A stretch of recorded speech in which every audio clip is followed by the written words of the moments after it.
هلو، من سمانم. به کانال من خوش اومدین. امروز میخوایم با هم دیگه حموم تکونی کنیم. من تصمیم گرفتم که همون اتاقو حسابی بیام سراغش و تمیزش بکنم. همونطور که میبینین اینجا چون استانبوله و خیلی اینجا نم داره، اینا کلی جرم گرفته و احتمالاً این مقداری هم کپک اینام داره، ولی خب از اونجایی که این همون مدام تمیز میشه بازم خیلی اوضاعش خراب نیست. یعنی باید حمومای بقیه رو ببینید تا بگم که چرا میگم اوضاعش خیلی خراب نیست. ولی با همه اینا من شروع کردم با دستگاه بخارشو، افتادم به جون تمام این درزا و این به قول خودمون سرخ سنبه های این کابین. اول از سر فقط بخارش استفاده کردم. وقتی که یه کمی نرم شد این جرما، از اون یکی سر برسش استفاده کردم. همونطور که میبینید اینا رو حسابی سابیدم.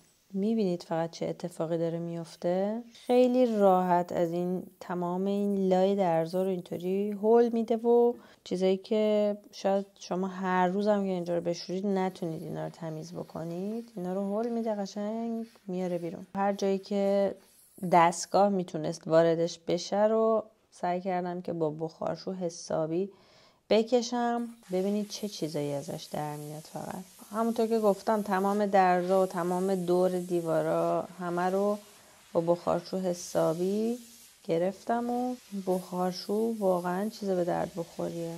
و از همه مهمتر بر من اینه که ببینید اینایی که میبینید و بدون هیچ چیزی، فقط با فشار بخار آب داره میده بیرون. یعنی هم ضد عفونی میکنه با اون حرارت و هم تمیز میکنه و درزا رو، لای اونا رو همه رو میفرسته بیرون.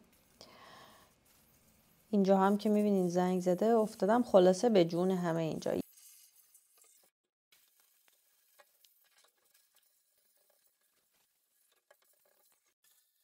یه بخار جدی هم به دیوارا و شیشه و اینا گرفتم با اون یکی سر بخارشو که به قول ترکا میکروباشون رو بشکونم. اینا میگن میکروباشو بشکونیم، ولی میکروباشو کشتیم.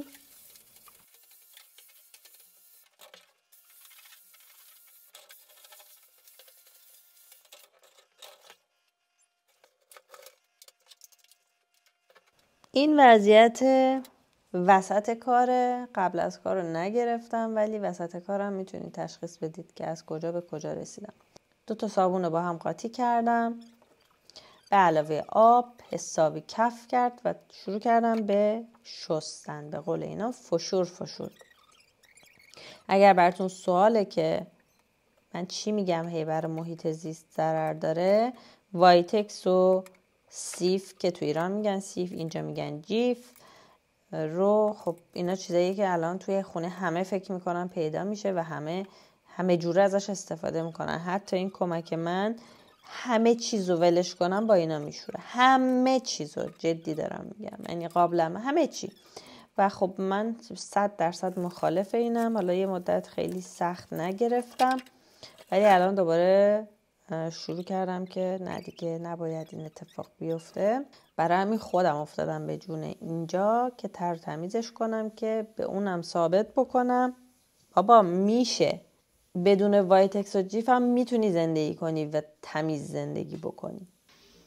خلاصه تمام شیشه ها رو کفی کردم، حسابی فشور فشور شستم و دیوارا رو هم همینطور. بعدم رفتم سراغ جاهایی که با بخارشو حسابی زده بودم و در نهایت کف اینجا آب گرفتم تمام شیشه ها و اینا رو، دیوارا رو. و وضعیت همون دارید دیگه.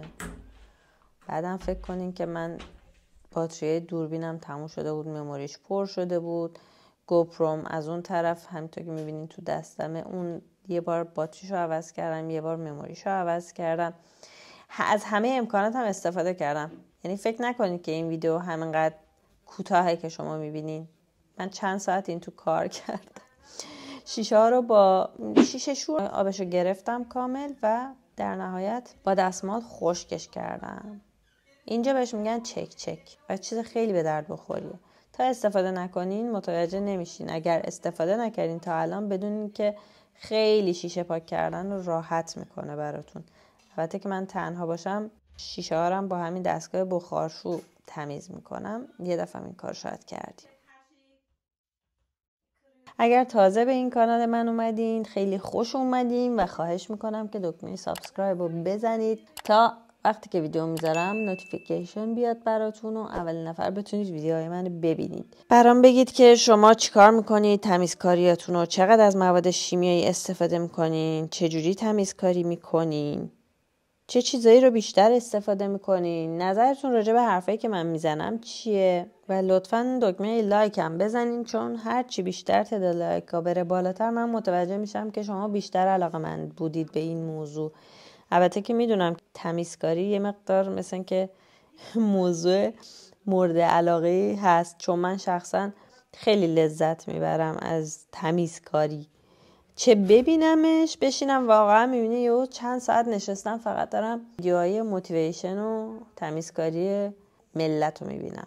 اصلا یه حس خوبی بهم میده، قشنگ حس رضایت، لذت و دقیقا احساس میکنی که پاشم برم منم تمیزکاری کنم. خیلی خوبه. امیدوارم که این ویدیو به درد شما هم بخوره و شما هم حس تمیزکاریتون بگیره و شروع کنید به تمیزکاری اگر که نکردید. البته که میدونم دم عیده و قاعدتا خونه تکونیاتون رو کردین، لذتش رو ببرین، چون اون لذت رو فقط شما میبرین نه هیچ کس دیگه ای. خیلی هم جوابه و واقعا جدی دارم میگم که از اون حالتی که همیشه کمک من اینجا رو تمیز میکرد به نظر من تمیزتر شد اونجا. یعنی به شدت برق میزد همه چی، شیشه ها همه جا.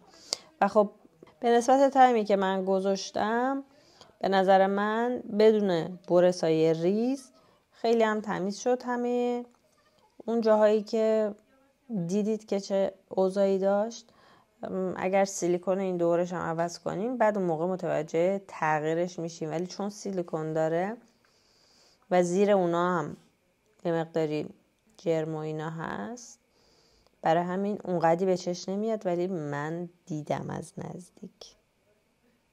خواهش میکنم نظراتتون رو برای من بنویسید، من تک به تک جوابتون رو خواهم داد و بهم بگید که این ویدیوها رو چقدر دوست دارید.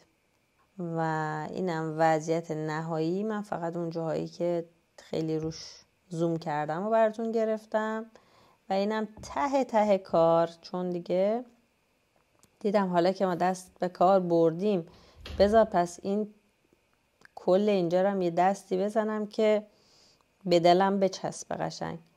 دیگه اونا رو فیلم نگرفتم. امیدوارم از این ویدیو هم خوشتون اومده باشه و تا ویدیو بعدی خداحافظ.